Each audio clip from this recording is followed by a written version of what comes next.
Hello guys, glad to have you on board again today. We're gonna start with the Bitcoin because I bet you have a lot of questions about this one. So yesterday's scenario is still ongoing. We're on the H2 time frame, so I should switch back to that time frame. So for now we haven't managed to make a single candle close at the invalidation level set to 6,200. So as long as we remain above that price, I see no reason to go all the way down bearish. I remember that this is an H2 scenario, so as you can see we have lower shadow candle out of the expected support area, which means we found some buyers in there, at least sellers took their profits at best. And now the question is, how will the resistances work out their way?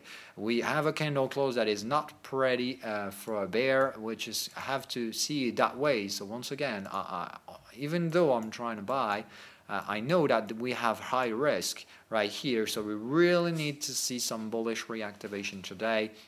Because in terms of signals, we've got something contradicting each other's.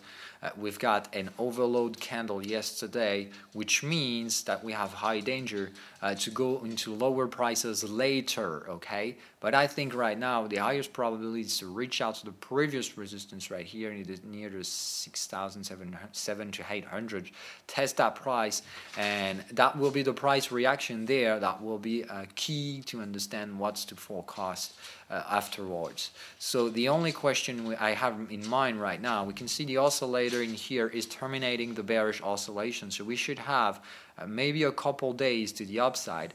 But what I'd like to see is the price breaking up that resistance. As long as we remain below there, there's no such thing as a validation, and the risk is for us to lateralize the divergence that we're going to talk right after, and basically heading to lower lows. So on the daily chart time frame, what we have right now is we clearly need to see some bullish strength, and we need to see that fast.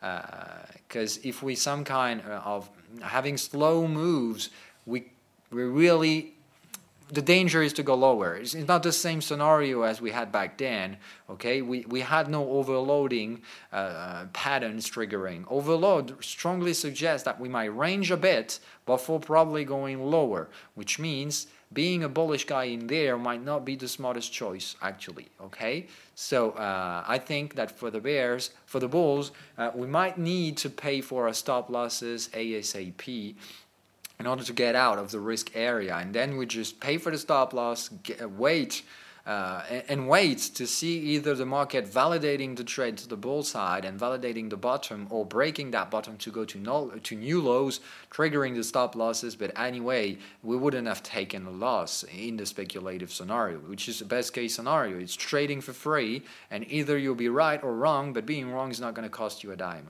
And that's the best case scenario, and the one I'd like to be into in the next following days. So what I'm basically, worst case scenario today will be first resistance, bulls are not there, bears are still in control, they push us downward, they trigger my stop loss. That will be the worst case scenario, okay? I don't see that happening as we triggered an exit pattern on momentum in the 2-hour chart time frame, which suggests that we might have found the bottom of that first breakout impulse. So there's two options in that two most probable options. Option number one, we retrace back to resistance. We clearly have the divergent structure in here with a new bottom not making new lows on momentum, triggering an exit pattern right here.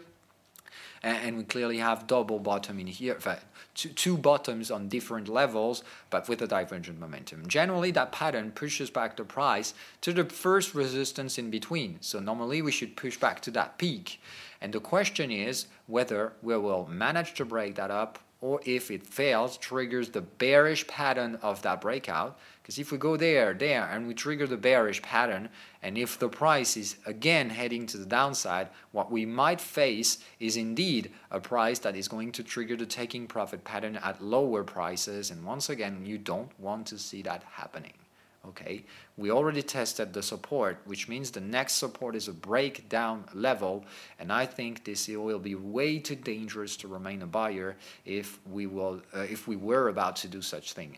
The only solution for a buyer to remain in the market is basically to eventually trigger the bearish signal and to break it up. It's necessary, absolutely necessary, that if the bearish signal is triggering, it must not be confirmed by the momentum, and if it is, we absolutely need to break that up. okay? Pure and simple. Otherwise means the bears are in control, odds will be to the bear side, and will be smarter than, it will be, the smartest choice will be to get out of that trade, take a little profit. It will be a really tiny profits, because if we get there, oh, sorry about that. Anyway, so this is option number one, the worst case scenario, trigger the bearish signal, it's a double bearish signal, and the prices are moving downward, then we'll probably get to the lower lows, trigger the stop losses anyway. There's a risk under any scenario, and in that case, that will be the worst case scenario that would basically trigger a loss. Best case will be to get there, managing, allowing me to pay for the stop loss, and then the market chooses either we go downward chasing the stop loss at no cost, or triggering the validation by breaking up the bearish signal and the resistance as well. So we'll see about that. Today is basically going to be a both bullish and bearish day. The bears will try to hold on to the resistances, the bull will try to fight for the supports, and it's basically going to be a battle. So only the candle close tonight is going to be essential. So if you see the price slipping a little bit today, that's not the worst case scenario, okay? It will be better to have the bears in control in the first part of the day, and then the bulls being in control toward the end of the day to get the best possible close, okay? So don't hurry. As you can see in terms of cycles, in 2-hour chart time frame, we're already trying to reach out to the bearish reversal area, which means the bears could take it over at some point and push us back to yesterday's resistance and maybe testing again the 6,400. What I'd like to see actually is to have bulls really being in control there and then pushing us higher. The best case scenario will be to keep on pushing higher anyway and just doing a straight day, opening at the low, closing at the high. That will be the best case scenario, of course. So we'll see how this played out tomorrow, but I think right now patience is the only option regarding the crypto market. What's gathered much more interest to me is the US indexes. We've been slipping yesterday, but really not that big of a deal. We broke the trend line, the trail line, sorry, which means that we officially entered into corrective territory. The question is how deep will we retrace? Every bullish guy in Wall Street think that we'll just retrace down to that move and make a higher high, a higher low, and then keep on going to the upside. I don't think so, because to me we already made 3 bullish runs, which means probably the end of the ongoing one. We can clearly see that the structure is a wedge structure, not managed to break a resistance. So to me, high danger for the US equities to break down that range and fuck up the bulls, chasing the stop loss below that low. Then we'll fuck up this one, and probably in there going to chase all the remaining stop losses, triggering the minus 10% to 15% drop I am still expecting right now. So it's just that the market just fucked me up with the timing, because once again I don't know about the timing. I cannot do this, I'm no magician, and the market pretty well decided to do nasty things regarding the timing by selling heavy amounts of volatility contracts, which literally killed the timing by neutralizing any bearish risks. But at some point it will have to go upward anyway. You've been selling VIX for too long. At some point we're now into very, very stupid levels on the volatility. We should be near 20 at the actual point. Let's say at least 15, and the fact that we're eventually going to get there might probably trigger some extended bearish moves than expected. So I strongly suggest that we go slowly grinding our way down until the beginning. Means that the bulls will not give it away right now, okay? They're not going to surrender that easy. We're going to have to grind our way down as a bears, and then what? So probably expect an extended wave 5 structure in terms of scenarios. So focus this thing that could very well be like that, creating a tiny wave 1, retracing not the big of a deal as a wave 2. Meaning, in wave 5 extended, wave 2 cannot retrace. Cannot make big retracement levels. So I'd like to see something like that. Wave 1, tiny wave 2, wave 3, probably the equivalent of wave 1, overlapping back to wave 1, and then having a fucking fifth bearish impulse fucking up all the bulls. So this is really what I'd like to see happening in the market right now. That will be really the best case scenario. Doing pretty much something like that. 2 bearish waves, thinking that the bulls are in control. They'll probably buy a lot of contracts in here, thinking that, okay, the corrective waves have terminated. We made 2 ABC structure. Guess what? We're failing wave 5. We're fucking all the stop losses. That will be the best case scenario, I think.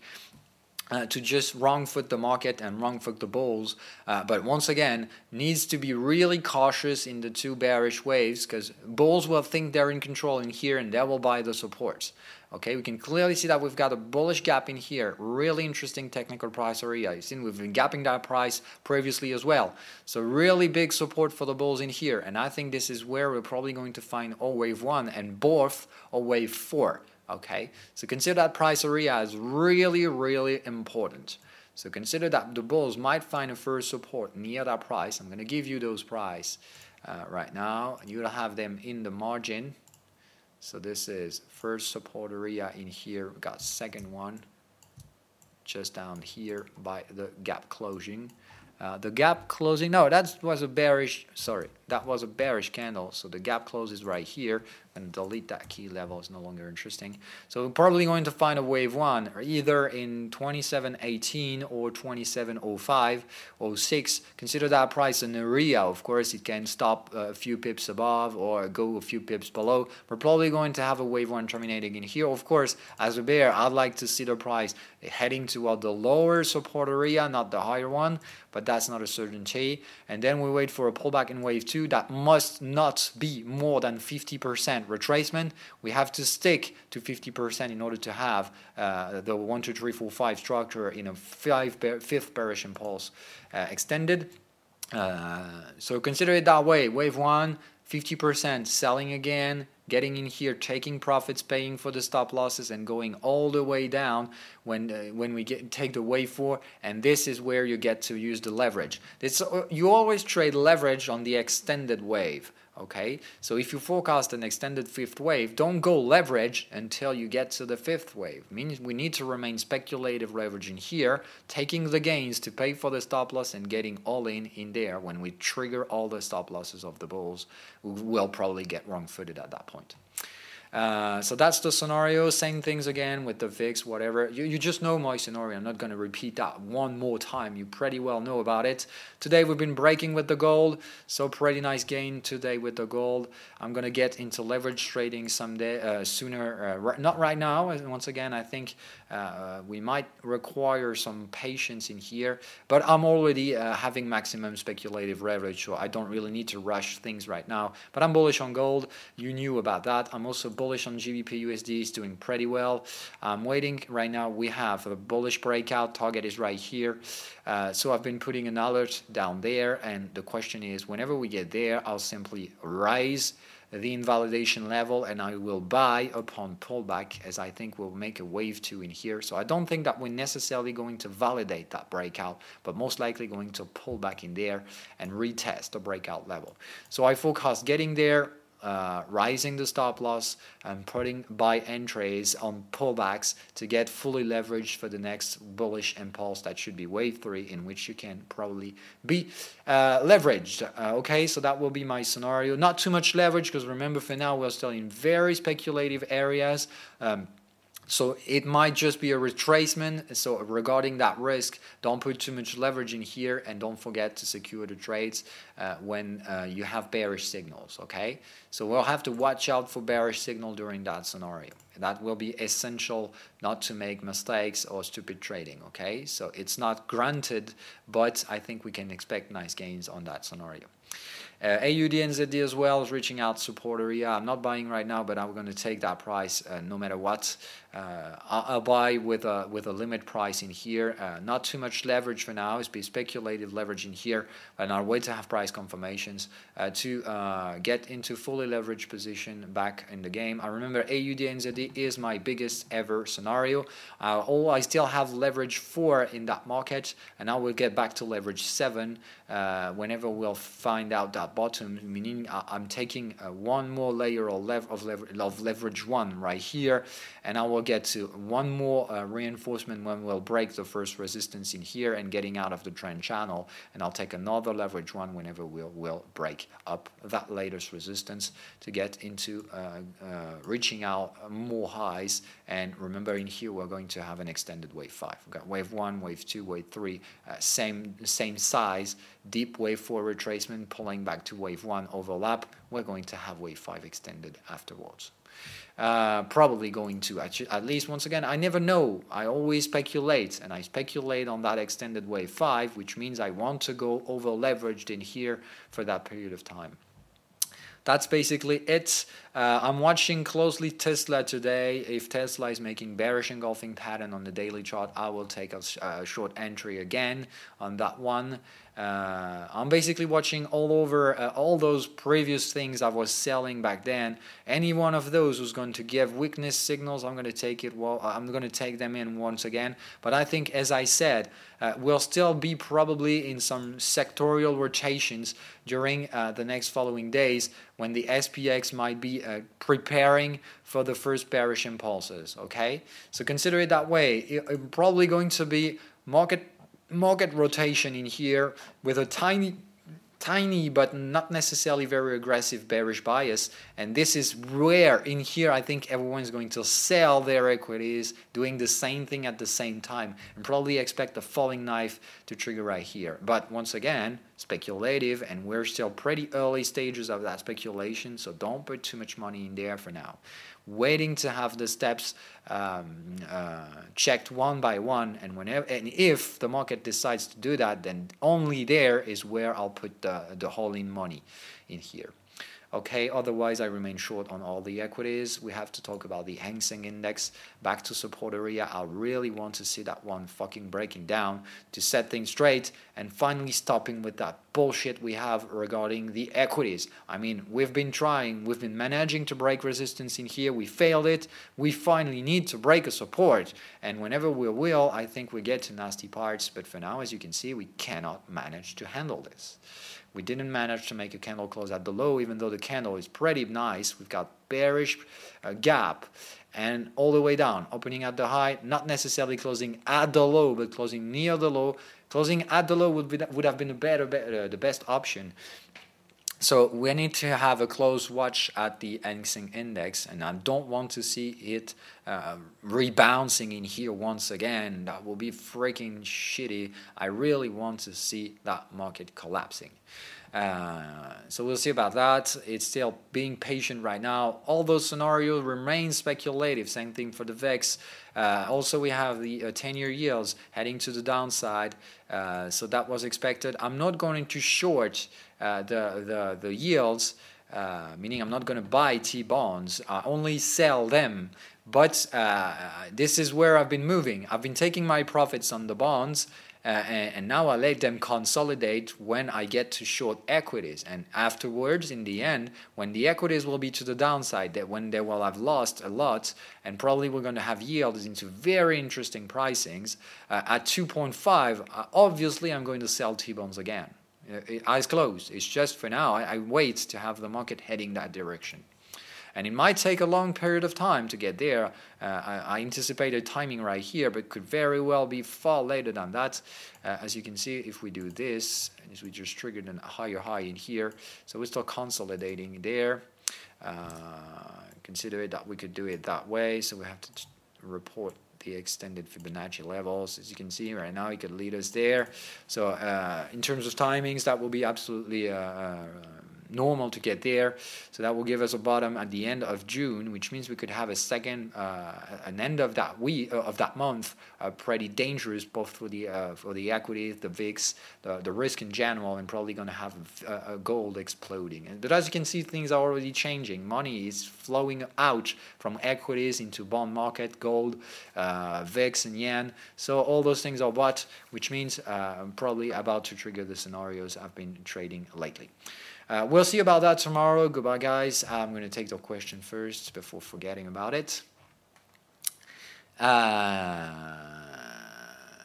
Yeah, I'm sorry about the dog. Yes, sorry, it's written in French. I'm going to tell you. So the guy is telling me about the dog who's swinging behind me. So yes, I'm sorry about that, but that's how it is.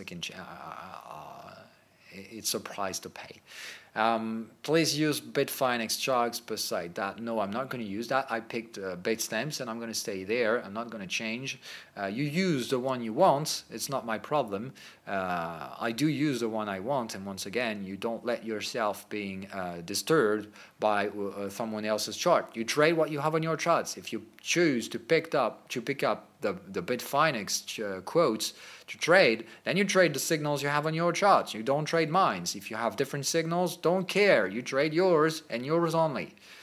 The goal is to respect the strategy, not to find the best ever signal or whatever. This is just bullshit, okay? We talked about that yesterday. On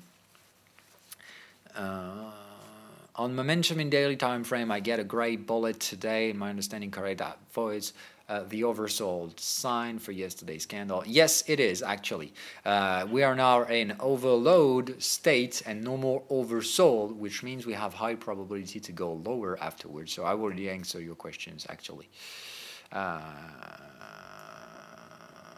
Okay, thank you. No worries, I'm going to keep them coming. I'm not about to stop tomorrow. I mean, I'm not the kind of guy like a bullshitter in trading view or whatever, just there to surf on the wave buzz, on the buzzy wave. No, nothing like that. But believe me, I've been doing that job for 8 years. I'm not going to stop tomorrow, and I'm going to let you down, guys. It's not how it is. The only thing I can eventually do in the future is slowing down the pace. Whenever I'll have treated most of the interesting things to talk about during the live room session, for example, maybe in the future we'll get to one session in a month instead of one each week, simply because whenever we'll have dealt with most of the interesting things we need to talk about, then I'm not going to just talk to talk. Whenever I will have teach you the most important things, then we might be eventually slowing down the pace. But that's all we might do in the end. I'm not going to leave you, and I will keep on doing daily updates